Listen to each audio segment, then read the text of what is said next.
Halo semua, selamat datang di channel Bincang Mistis. Buat kalian yang belum subscribe, jangan lupa subscribe dulu dan bunyikan juga loncengnya biar ada video-video terbaru kalian bisa dapat notifikasinya. Oke, lanjut.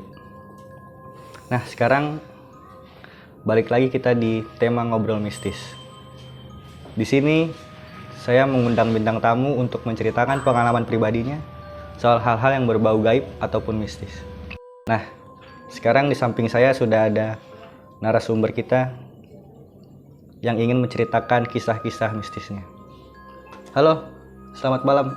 Selamat malam. Bisa diperkenalkan kepada penonton kita? Waduh, selamat malam teman-teman. Kenalkan, nama saya Ki Abud. Ya, banyak manggil teman-teman tuh Ki Abud. Nah, kami ingin bercerita lah mengenai kehidupan ya, dalam di dunia ini. Ada hal-hal yang tidak pernah terlihat oleh kasat mata, tapi ada, tinggal keyakinan kita terhadap Allah Subhanahu wa Ta'ala. Semakin kita mengerti bahwa di kehidupan lain tuh ada, maka kita akan menjadi manusia yang baik lah. Oke. Gitu Om. Oke, Aki Abud. Nah, dari yang tadi Aki bilang nih, berarti Aki kayaknya percaya banget nih soal hal-hal gaib nih Aki. Ya insya Allah sih selama ini yang saya kita jalani ya, itu karena hal-hal yang itu yang pernah dialami secara nyata gitu. Nggak ada rekayasa, nggak ada cerita gitu. Oke, biar tidak panjang lebar nih, gimana nih Ki cerita mistisnya Aki nih? Ya, sama hidup. Kalau mistis itu kan berkaitan dengan dunia-dunia goib ya. Nah, awalnya tuh kita kan berkeluarga, ada 6 orang lah ya, 6 kakak beradik. Suatu saat anak kakak tuh saya sakit tuh, pada saat itu sakit. Begitu sakit, karena udah dibawa nih ke dokter, kemana, ke rumah sakit, nggak sembuh-sembuh.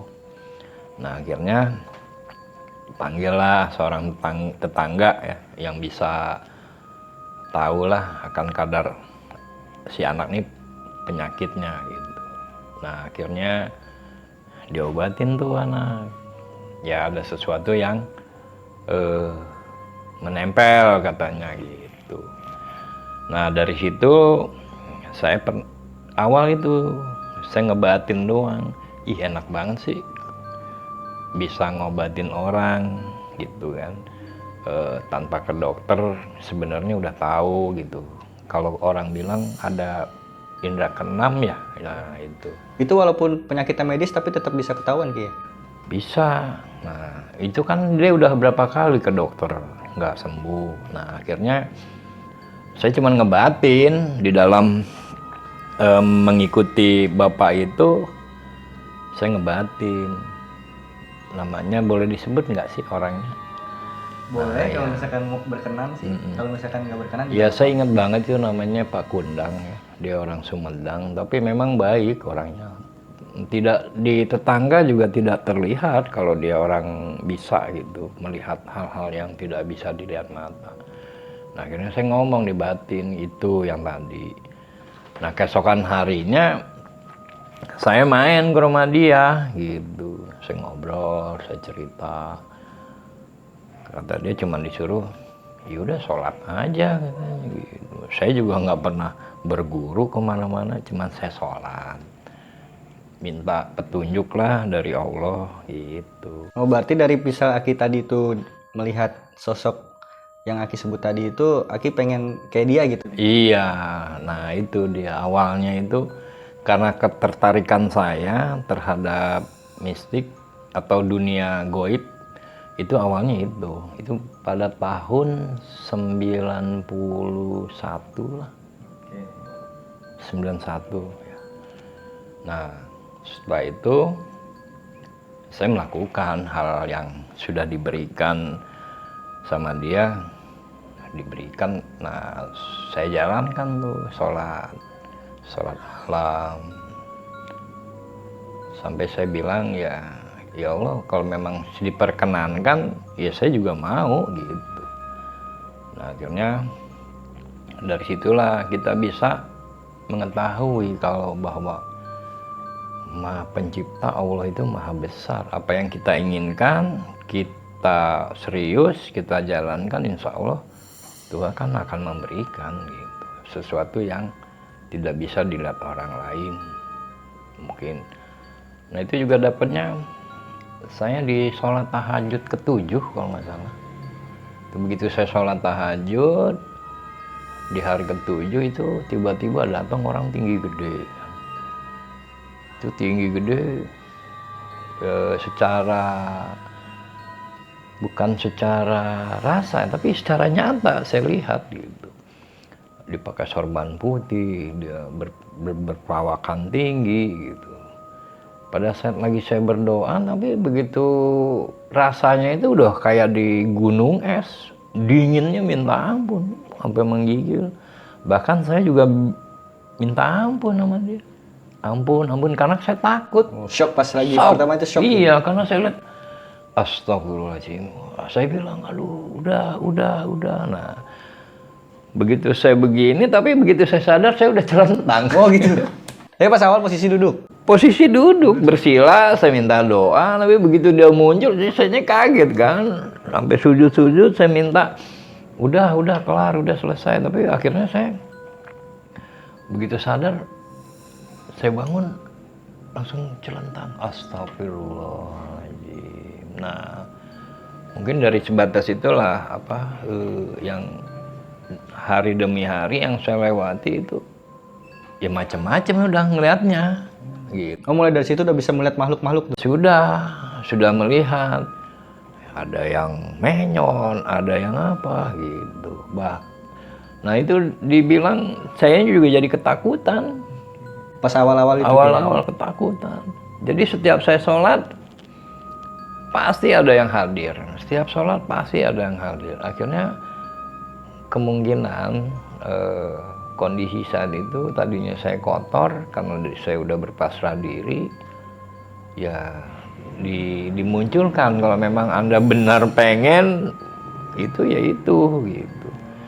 Tapi akhirnya lama-lama ya kesini udah biasa aja gitu Om. Nah pas dari Aki Abut nih udah mulai bisa ngeliat makhluk nih. Pas awalnya dulu nih, pertama kali makhluk yang dilihat tuh apa tuh? Biasanya gini Om. Biasanya yang karena kita mintanya bukan ke seorang dukun, bukan kawan, itu sementara yang hadir itu pasti keluarga. Oh keluarga ya? Keluarga. Oh, bisa jadi leluhur. Iya leluhur, ke keluarga dulu. Siapa yang sudah wafat, biasanya dia muncul, dia minta didoakan, diminta. Ya itu terlepas saya nggak ngerti dia itu korin apa ya. Yang penting pada saat dia muncul, ya saya berikan doa. Lama-lama ya terbiasa gitu. Setelah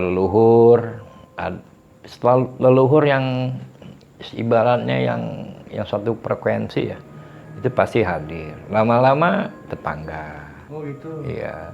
Lama-lama terus berkembang ya. Di jalan kita bisa lihat. Oh bahkan sampai jalan lagi gitu juga Bisa lihat. Pada saat kita jalan, mau ada makam, orangnya lagi duduk, ya kan bisa terlihat gitu.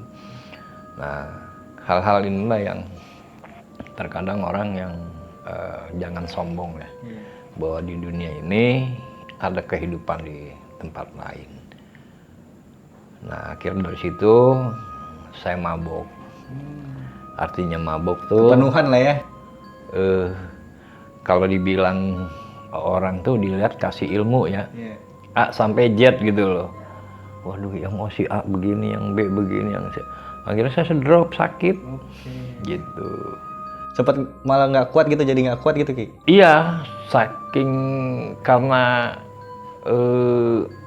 frekuensinya sudah masuk ke dunia itu, jadi mereka juga pengen gitu berkenalan lah istilahnya. Sampai saya drop sakit 1 tahun.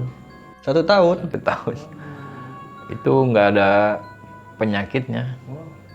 Ngedrop gitu aja Ki? Iya. Itu setelah berapa lama udah mulai bisa ngeliat tuh? Saya 91 bicara, 92 saya nikah, bahkan istri saya marah. Oh, berarti istri juga tahu tuh Ki? Iya, karena kenapa marahnya? Dulu lagi pacaran nggak begini. Oke.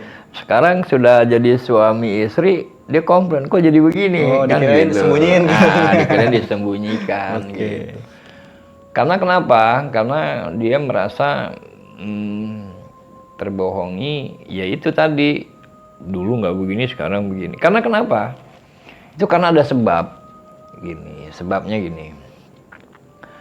Ada seseorang di Depok ya, di Depok. Itu saya sering ngobrol. Memang usianya pada saat itu saya umur 35, dia sudah memasuki usia 50 tahun. Gitu. Saya nggak pernah merasakan apa-apa. Sering ngobrol ke rumah, dia pulang. Akhirnya tiba-tiba dia wafat gitu. Begitu wafat,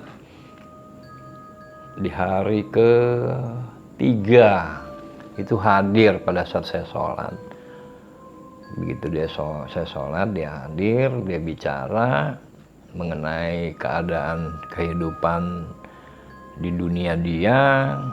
Akhirnya sampai dia bercerita bahwa ya ini saya juga nggak tahu, ya Allahu alam sih ya.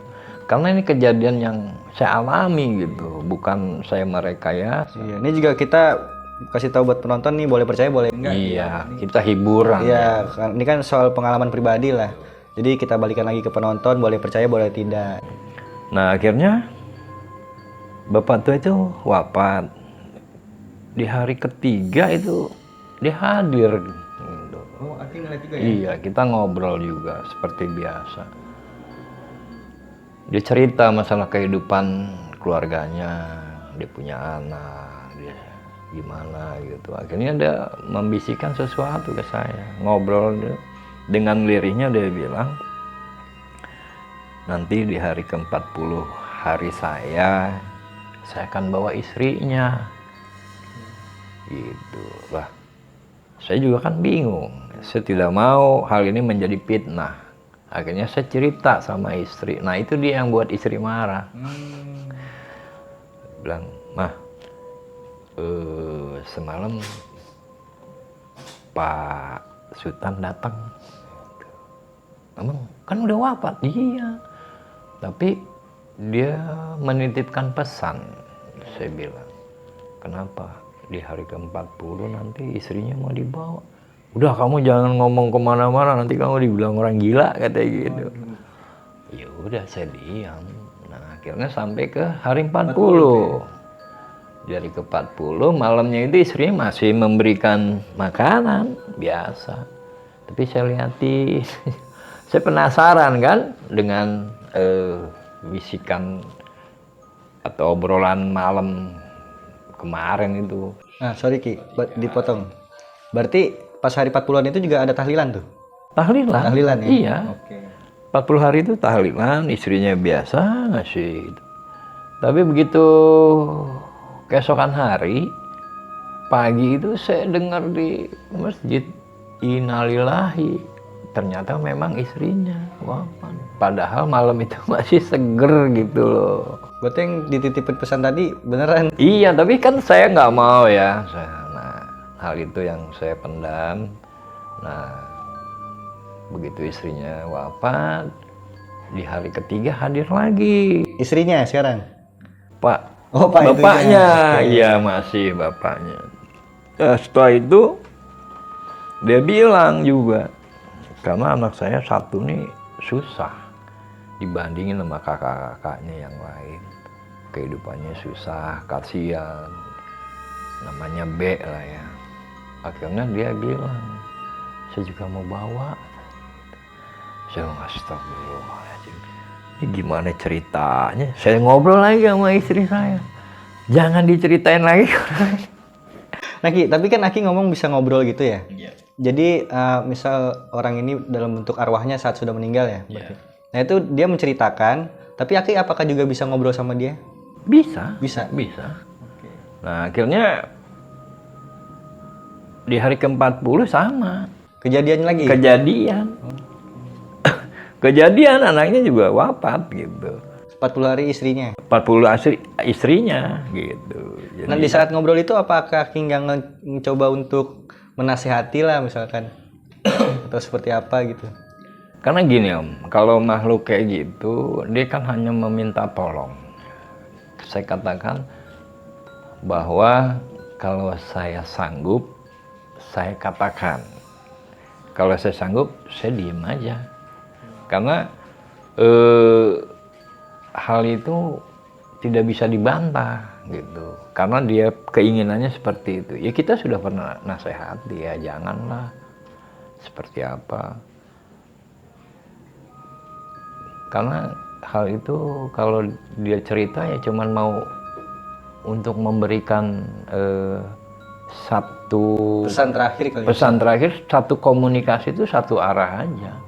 Artinya kita sebagai media penampung. Menampung ya. Walaupun Aki ngomong ke dia cuma dia bisa dengar mungkin, Iya. tapi nggak mau nimpalin gitu lah ya. Nah, akhirnya kayaknya seperti itu Om, kalau di mana-mana makhluk goib itu seperti itu. Nah, akhirnya begitu 40 hari anaknya, istrinya kan udah wafat, ke 40 hari istrinya kan anaknya yang dibawa. Nah, di hari ketiganya itu juga tetap pesen lagi Om, dia pemain salah satu musik ya, bahwa biolanya itu jangan dikasih ke siapa-siapa gitu, tolong diberikan ke si A gitu. Ya kalau yang itu saya ngobrol, keesokan harinya saya ngobrol sama si A, saya ceritain, artinya kamu percaya apa enggak? Ya insya Allah percaya apa kan gitu. Jadi sesuatu benda yang ada di rumah berbentuk biola, siapa yang pegang? Oh, kakak saya. Kenapa? Oh iya, emang pernah bapak saya cerita bahwa itu harus dipegang saya gitu. Oh ya udah. Jadi hal itu langsung saya ceritakan, saya sampaikan yang bisa dipahami karena dia juga sudah merasa pernah diberikan amanah itu gitu. Nah kayak gitu Om, jadi kalaupun kita memang percaya ya harus 100% kehidupan ini bahwa di alam lain ada kehidupan lain. Nah, berarti sampai sekarang apakah masih bisa melihat Ki? Insya Allah. Masih iya. Oke, ini seru nih Ki. Siap. Kalau misalkan sekarang nih di sini ada apa Ki? Di belakang ya pasti ada ya. Apa Ki? Perempuan? Ada lah gitu, apalagi di belakang kamar tuh kan. Nah, apalagi di sini juga sebelah ada bekas sumur ya, yang ditutup sama sampah lah. Iya betul. Gitu. Menurut kacamata saya tuh ada gitu di situ dan di belakang. Gitu. Karena kalau yang gitu cuman kalau nggak mau ngobrol ya nggak mau ngobrol. Tapi ganggu nggak Ki kayaknya? Enggak sih. Enggak ya? Enggak. Selama kita tidak pernah sombong dengan dia atau berucap bahwa kita hidup sama-sama, tapi di lain alam nggak jadi masalah. Yang penting nggak usah seujon membanggakan diri. Gitu. Seperti itu aja ya. Sampai sekarang pun kalau lagi jalan ya, saya lagi jalan.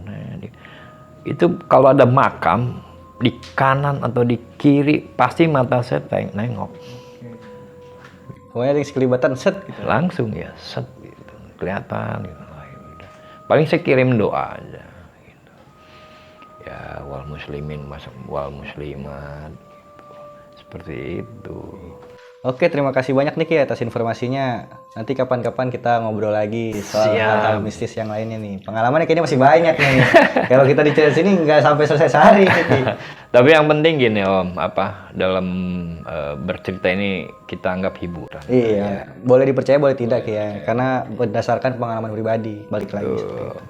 Oke, buat teman-teman yang udah nonton videonya sampai habis, gue ucapin terima kasih banyak. Buat kalian yang belum subscribe, jangan lupa subscribe dulu dan bunyikan loncengnya. Dan jangan lupa di like, komen, dan juga share sebanyak-banyaknya. Biar gue tetap semangat bikin video-video soal mistis. Oke, sampai jumpa lagi di video selanjutnya. See ya. Makasih Ki.